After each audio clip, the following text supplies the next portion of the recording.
Firebase Z has been out for over a week now, and in that time, everything has pretty much been discovered. Everything, including obviously the main Easter egg, all the storyline stuff, all the best strategies, and all that good stuff. Everything's pretty much all solved. People are even like having these insane world record runs on the speedruns of this map. So I think it's fair to say that we're at a point where we could properly judge everything this map has to offer, myself especially, because not only have I, done all these, I've gone for high rounds, I've done the Easter egg, I've collected all the storyline stuff, I listened to all the storyline stuff, I've read through all that, and I, just walked around, tried to experience the map, and all that. So I think that I'm in a good position to now just tell you guys my opinion on the map as someone who has been very much into zombies. And how I want to do this is by breaking it up into different categories. And the different categories, we'll first start off with just general gameplay. This is going to be something you're going to run into every single game, so those things are going to be pretty important. Also, we'll talk about the Easter egg, high rounds, the aesthetic, and finally the storyline. Not in that order, but those are the things that we're going to be talking about. Of course, if you want to skip to a section, there will be, I marked it, just scrub through the video, and whenever it gets to the section that you're interested in, go ahead and jump over there.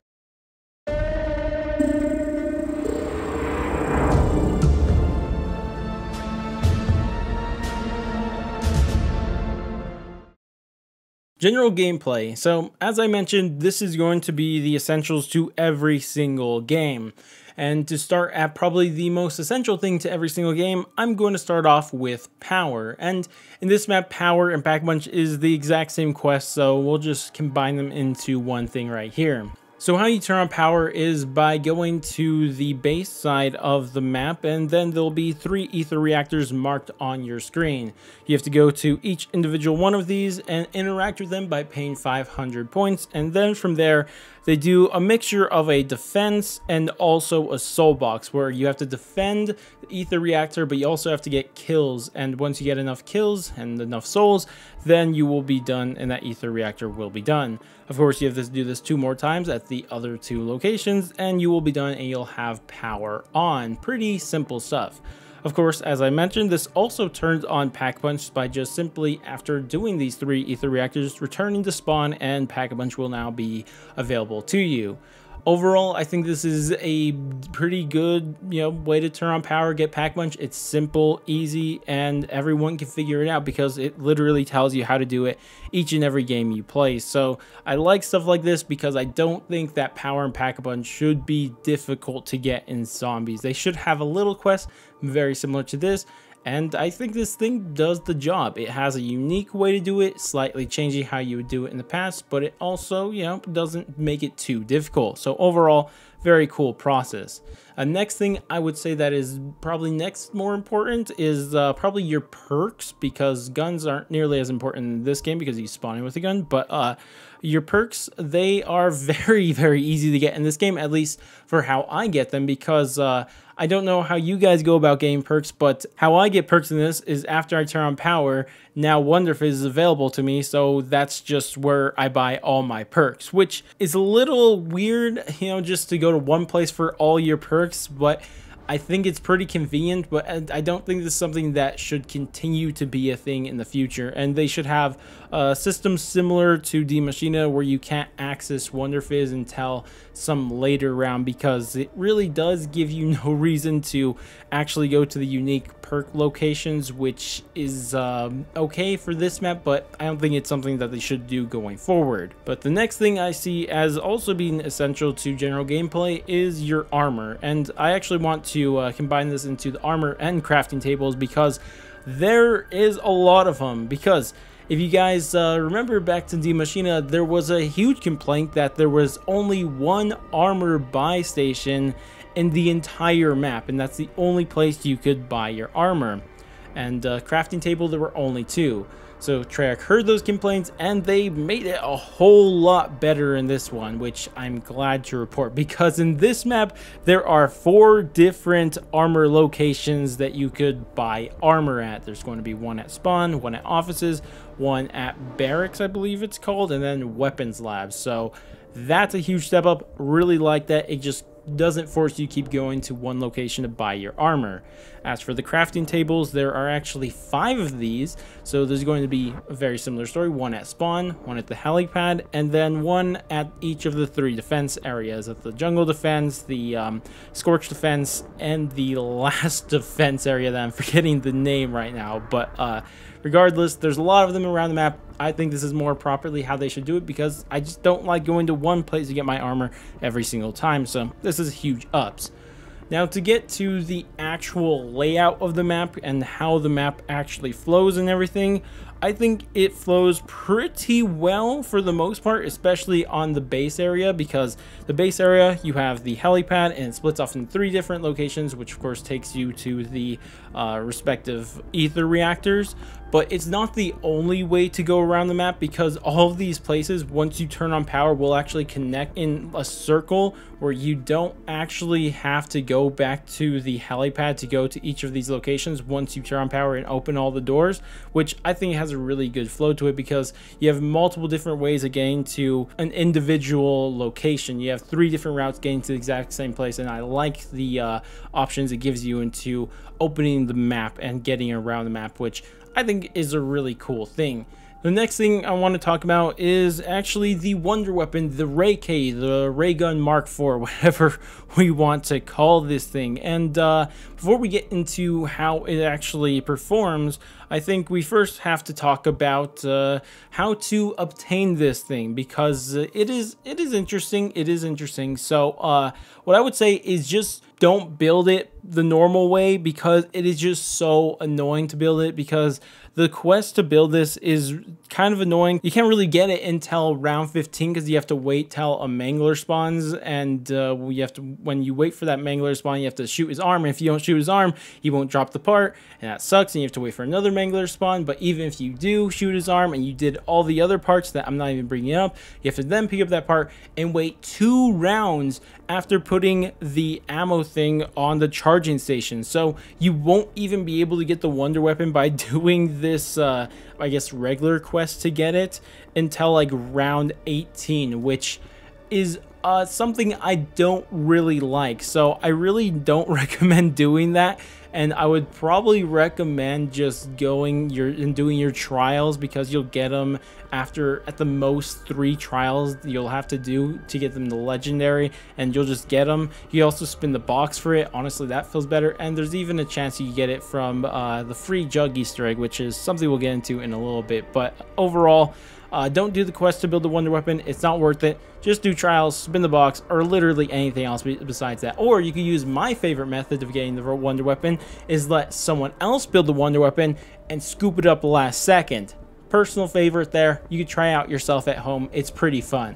But as for the wonder weapon itself, it actually is really good. It has infinite damage, and it has some really cool attacks. If you just leave it normally, you can shoot it like a normal gun, and it's a very powerful gun just using it. It's like pretty much AK with ray gun bullets, pretty much is the best way to describe that. But it also has another attack similar to the Ray Gun Mark III, where you could shoot a little orb on the floor, which doesn't do too much damage, but if you shoot it just a little bit, that orb will get bigger. But if you continue to shoot it after that, it will cause an explosion, which will instantly kill all regular zombies in the vicinity. Doesn't kill boss zombies, but it's still really good and does a decent amount of damage to them, at least on the lower rounds.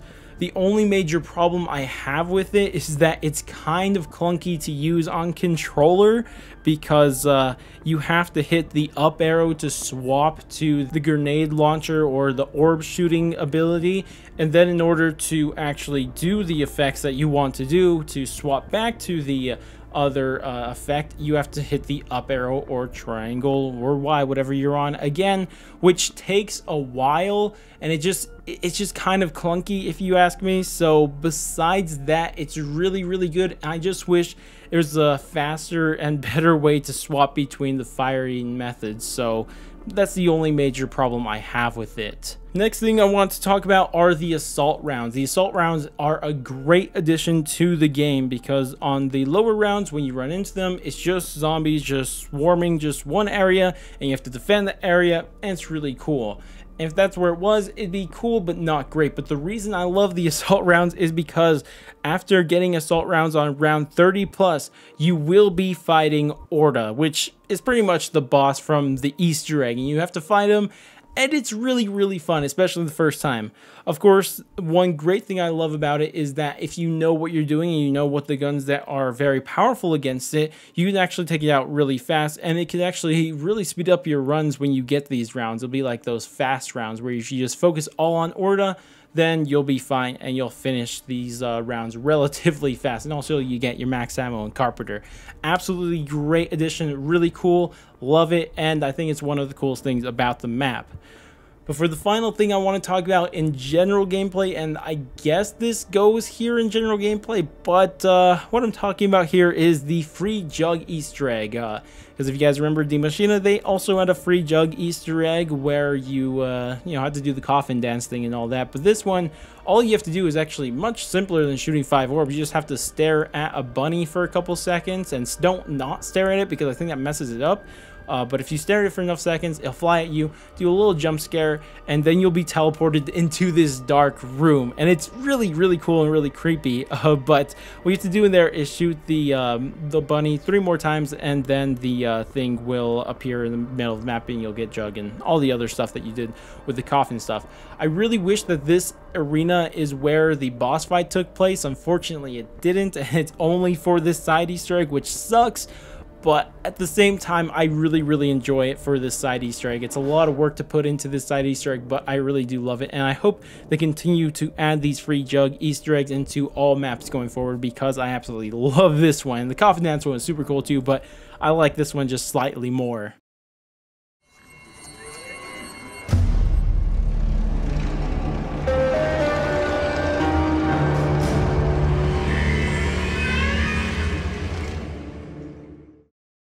Now I want to talk about the main Easter egg. We're not really going to touch on side Easter eggs here, even though they're cool, but it's just too much to talk about for one video. So I'm really just going to only focus on the main Easter egg. And how I want to do this is just generally talk about the steps, because to be honest, the steps of this Easter egg, none of them are really like mind-blowing, none of them are really unique, none of them are really special or, you know, just like memorable, to be honest. And it doesn't, not to say that they're bad, but I mean, just nothing really stands out through all the steps in this Easter egg, and they're all just okay steps. I mean, the only one that kind of stands out to me is maybe when you shoot the laser from space. That's pretty cool. Also, maybe when you open up the OPC, which again, that's cool, but these are visuals and not really gameplay things, which I feel the Easter egg is, you know, that's more important to an Easter egg, to have these really fun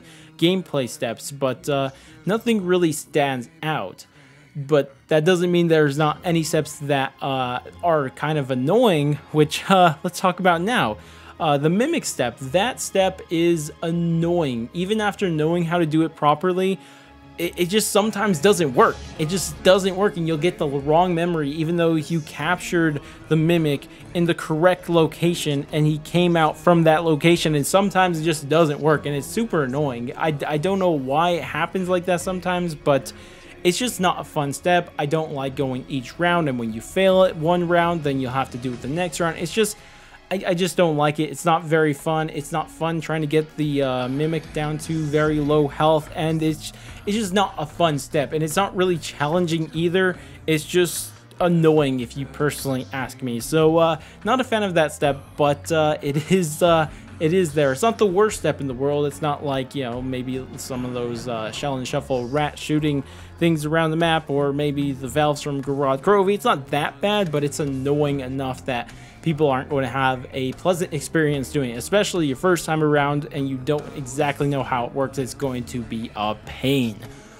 Another step that I find quite annoying is not really a step in itself, but it's because you need it, and this is the Wonder Weapon, because for literally only one step of this Easter egg, you need to have the Wonder Weapon, and it's okay, but the problem is that how annoying it is to get the Wonder Weapon in this map, because as I mentioned earlier, while building the Wonder Weapon, it's a pain to build it. Like doing the normal Easter egg to build it, I just don't like it personally. I don't like doing the dart step. I don't like waiting for a mangler. It's just not fun, and it really throws off the flow of the main Easter egg because of that. And that's why I have it here as a negative of the main Easter egg. But the final thing I want to mention here for the Easter egg is probably, you know, the highlight of everything, and this is the boss fight. This boss fight, it's cool. It's again nothing special, and I think that's a common theme with this Easter egg, is that it's okay. Like, the boss fight is the best way to describe this entire Easter egg, is that it's cool, it's nice looking and stuff like that, but it's not really that fun gameplay wise. I mean, or I shouldn't say it's not fun, but it's not uniquely fun to this map, and it doesn't do anything special because the boss is just not really a bullet sponge, but all you do is shoot at him, and he does have weak points or stuff like that, but it's nothing like we've seen in the past for some of the great boss fights, even in BO4, which is saying something, because there were unique ways to fight the bosses in the past. You think back to the Rising Rocket, Garad Krovi, even Dead of the Night of all maps, Ancient Evil, and all these different boss fights there were unique ways to take on the boss. You just don't have that, and this one is just shoot at him, which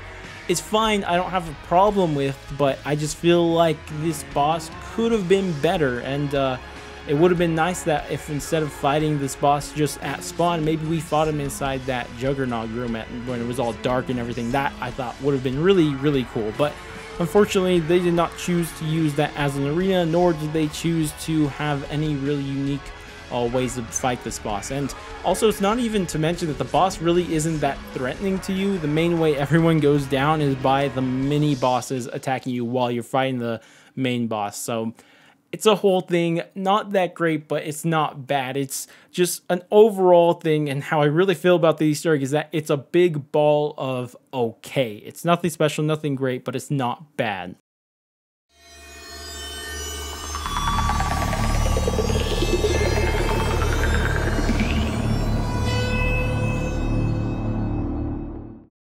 Next thing I want to talk about are high rounds, because high rounds in this map are interesting. And how I want to talk about this is by going over the two main ways that you're going to get to high rounds, and that's by training and camping. First, training. Oh my gosh. Okay, let's be positive about training at first. Okay, so if you're trying to get good at training, this is the map to do it on, because my gosh, is it a pain to train on this map. Oh my gosh, like, there is just so much to deal with when you are trying to train on this, and I would know I got to round 65 by training, guys, by training alone. It's just super annoying because, like, what you have to deal with is not only just one boss. You have to deal with the Mangler, you have to deal with the Mimic, and then you also have to deal with these flaming dogs that are incredibly fast and always run into you. And in higher rounds, the Mimic and Mangler get incredibly beefy, and they're hard to kill even with the Ray K, and especially when you have super sprinters on you. You can't just sit back and just focus your fire on a Mimic or Mangler, because the super sprinters are going to mess you up real quick. So what you got to do is just run them around for a while and just get shots in whenever you can. And that doesn't sound too bad at first, but the spawn rate of these are insane. You get so many Mimics every round and so many Manglers. And to make this even worse, and this, if all that stuff was still true, I'd still deal with this, but what hurts the high rounds for training this map so much is that everything that is not a regular zombie knocks over your horde and throws off your horde entirely, and you just have to be running for your life. Because what happens is that when the Mangler shoots his little blast, he'll knock over zombies on the floor, but it won't knock over all of them, so you still have to be trying to train around those ones, but the ones on the floor, you gotta wait, well, these guys are going to get up, it's going to mess up my whole train. And also the Mimic, he'll decide to randomly sprint every now and then, and he'll knock over your horde. And then even the Hellhounds, when they blow up near a zombie, they'll fall on the floor too. So it ruins your train so many times, and it just becomes such a pain to train on this, dude. I don't know how I endured for so long, but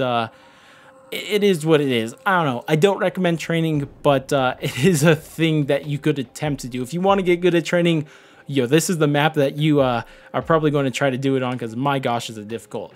Anyways, the next style of getting to high rounds is by camping, and camping in multiple different locations actually works really, really well because the Ray K is an amazing wonder weapon. But the only problem with this is, even though the Ray K is really good and it has infinite damage and all that good stuff, the only major problem is that, as I mentioned earlier with the Ray K, is that it's kind of clunky to swap between firing modes. Like, it just sometimes doesn't like work like how you want it to. I mean, maybe it's just me who's having a problem with this, but I think everyone who's trying to get high rounds while camping with Super Sprinter sprinting at you, you have no opportunities to make any mistakes, or you'll have to rather take it down or go into your chopper gunner. And it's incredibly annoying swapping between the two firing modes because it takes forever, and sometimes it's just like it doesn't listen to what you're clicking on your controller, and because of that, it really is annoying. But if it wasn't for that, this would be a great thing. And it's still fun to camp, don't get me wrong, but it is you have to be hyper focused while you are camping on this, which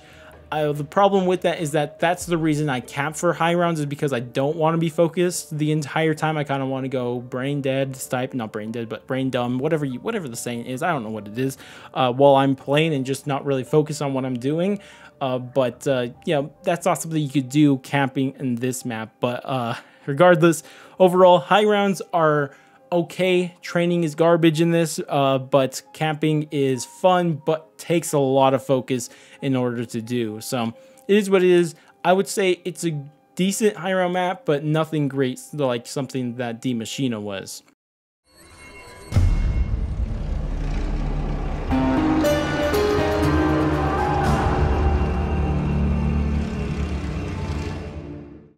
The next thing I want to talk about is the story, or the storyline of the map, which is something in my previous reviews would actually be mentioned earlier on. But the problem is that the story in this game thus far hasn't been it. And it all starts off with when you first load into the map, because when you're on solo, you click on the map, what do you get? You get a loading screen.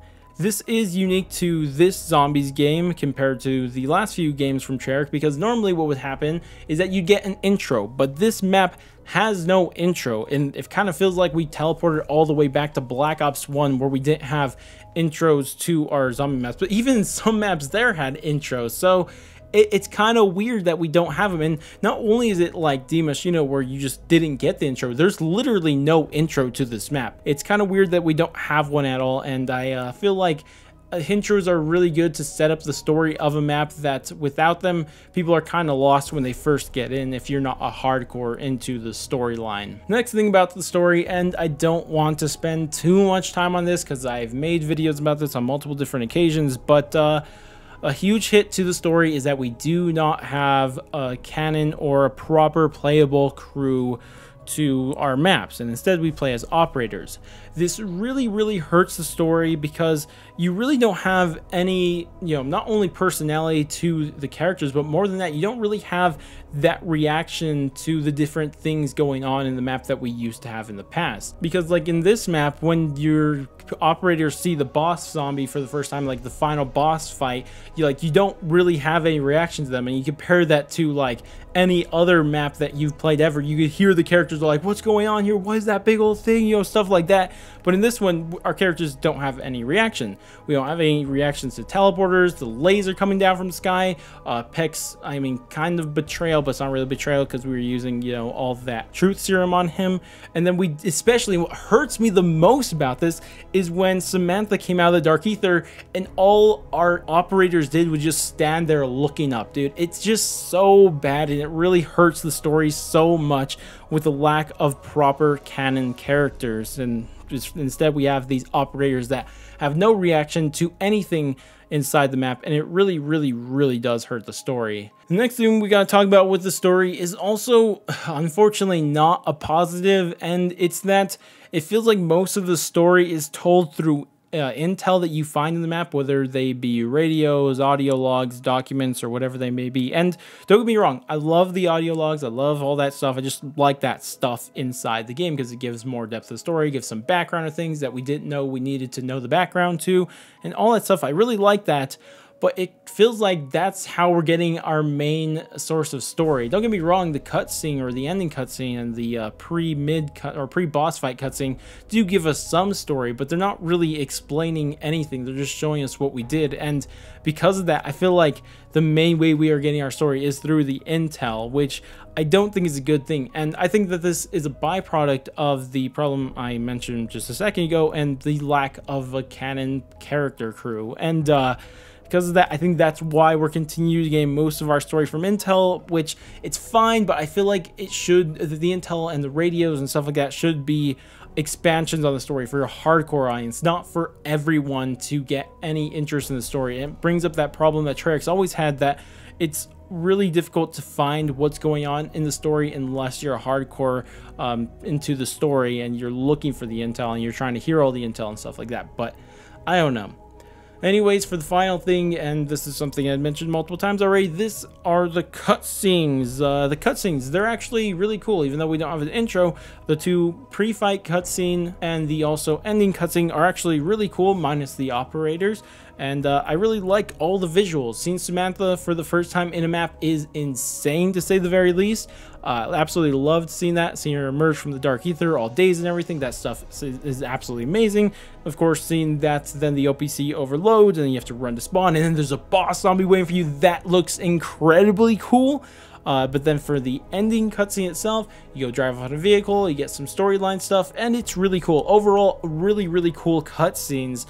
But again, the major drawback to all of them is the fact that there's operators in them, and they literally are silent the entire time and have no reactions to anything going on. But regardless, that's all I'm going to say about story. Overall, I am interested in this story still, but it's not giving me anything to be emotionally interested into this. Like, I really don't care for anything except Samantha in the story, because she's the only thing from the previous story that I actually had an emotional interest into, and that's why that's the only thing that's really bringing me back to this current story, is because of Samantha. Because everything else in this, they're not really giving us an opportunity to get emotionally invested into. So it's a continued problem with this story, and I think this problem will still continue until we get a proper playable crew.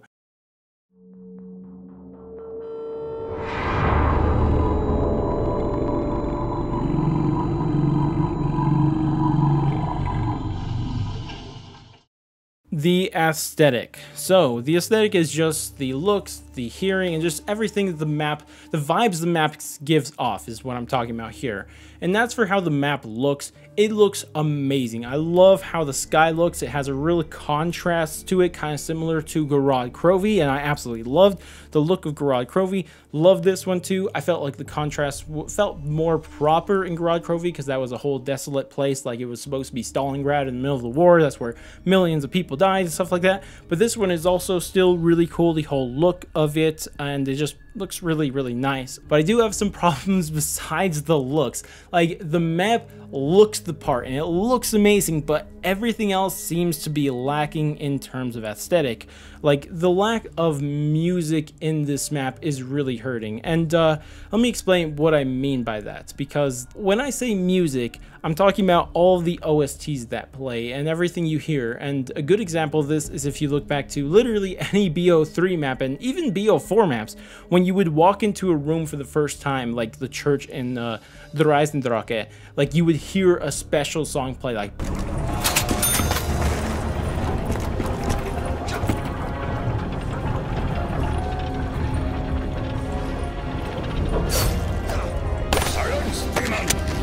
I'll even put a big bow on her head.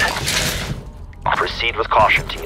Do what he asks, then go get Maxis. Even this happened in Mob of the Dead, and they did it better than any map to date, where you would just hear different songs and different sound effects for being in different rooms, and that's the only thing, that's the only requirement to activate these things, is by being in those rooms. And I absolutely love that stuff inside every previous map. But in this one, you don't really have that music to like set the tone of this room. Like, you don't have that music that, yo, this is a grand room, like this is where it's at. That's where, that's like the music they played in the Reisendrache, as I mentioned, when you walked into the church, or more of a calm tone when you walked into where the pyramid was in the Reisendrache, or when you walked into the roof on Mob of the Dead, you don't really hear these songs for the first time, and I really feel like it takes away from it, because one of the main things that got me interested in this story to begin with is not only the characters and the story, but also to have it fit with the music. Like, I remember back when I wasn't too interested in the storyline, but I was playing Mob of the Dead,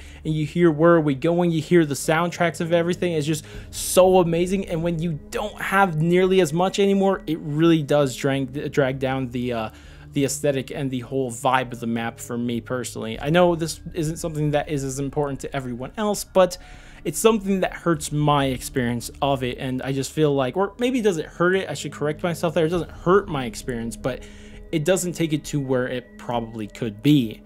But for the final things, and since we are talking about the whole vibes of the maps, I gotta mention it one more time: lack of playable characters or cannon crews that actually have quotes to actually, you know, acknowledge things around the map. Like when you walk up to the OPC, we don't get any quotes for that. When we go up to the teleporter for the first time, our characters don't say anything. We go to Peck, our characters don't say anything. Instead, someone like radios in, or I guess Weaver radios in to talk to him. And because of that, it does hurt the vibes of it a lot, and it's just another negative about not having a cannon crew for our maps. The final thing I'll mention is, unfortunately, another negative. I apologize, but we talked about a lot of good to start it off, so we're going to end it off on another negative, but it's a little nitpick that I decided to throw in here just to end off on not too much of a serious note. But the lack of having a custom Pack-a-Punch camo for this map is annoying. I wish that we would have a unique camo to every map like we literally had in the last 3 Zombies games. That would be nice to have that returned, but they didn't, so it is what it is.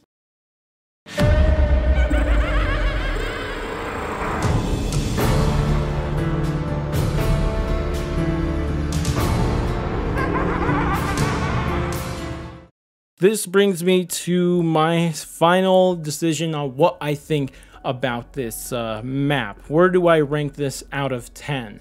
Well, as I mentioned, general gameplay is great. Like, I absolutely love the general gameplay of this game. It's just something that they're just getting so right in their first 2 maps that they've released for this game, which is something that they could not get right for the life of them in their most previous game, of course, being Black Ops 4, where they got everything right except Easter eggs and the general gameplay. Whereas this one's nailed general gameplay, something you're going to deal with every single game, no matter what you're doing, every single time. They nailed that in this map like they did in the Machina, which is a huge positive because it's probably the most important thing.